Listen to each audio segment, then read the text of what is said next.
పౌర్ణమి సందర్భంగా విజయవాడ మహానగరంలో మాన్యశ్రీ నాగలింగం శివాజీ గారి యొక్క ఆధ్వర్యంలో హిందూ ధర్మ సంఘాలన్నీ కూడా కుల జాతి లింగ వర్ణ వర్గ వయోభేదాలు స్వస్తి పలికి జై శ్రీరామ్ నినాదాలతో విజయవాడ మహానగరం అన్ని సందులు కూడా మారుమోగుతూ ఈ రోజున ముందుకు సాగుతున్న జైత్రయాత్ర.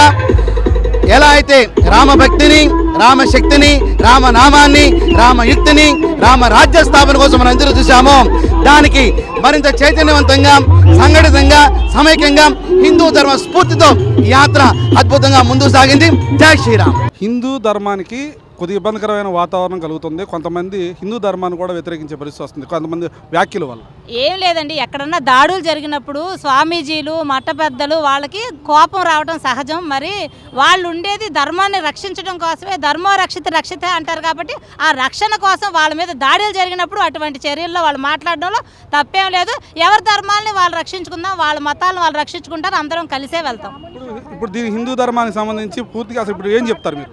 హిందూనే, నాసానే చెప్పింది, అమెరికా నాసానే శ్రీచక్రం చూపించింది యుఎస్లో. అంటే హిందూ ధర్మం మొత్తం ప్రపంచం మొత్తం ఉంది, ఈ భారతదేశంలోనే కాదు.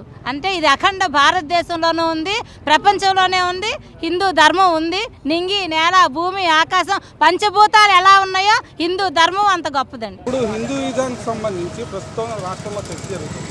దీని మీద అసలు మీరేం మాట్లాడతారు? హిందూ ధర్మం అండి ఇది, హిందూయిజం కాదు, హిందూ ధర్మం. ఇది హిందూ ధర్మభూమి. దీంట్లో చర్చ ఏంటండి? అందరూ అన్ని సర్వమత సమ్మేళనంగా ప్రతి ఒక్కరు రాములు వారసులే. ముస్లిమ్స్ కూడా చాలా మంది మౌలాలు చెప్తున్నారు, మేము రాముని వారసులము, హనుమంతుడిని మేము ఫాలో అవుతున్నాం అని చెప్పి ముస్లిం మౌలాలే చెప్తున్నారు. అందరూ హిందూ ధర్మభూమి మీద ఉన్నారు. ఇది జై భారత్ మాతాకి జై అంటున్నారు. అందరూ హిందూ ధర్మంలోనే ఉంటున్నారు.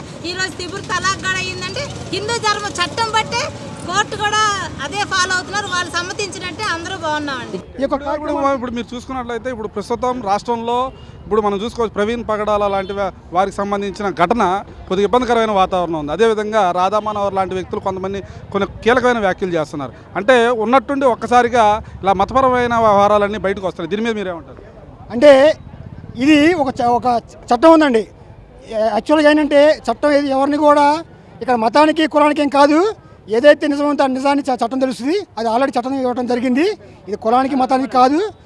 దానికోసం అందరూ వెయిట్ చేయాలని కోరుకుంటున్నాం.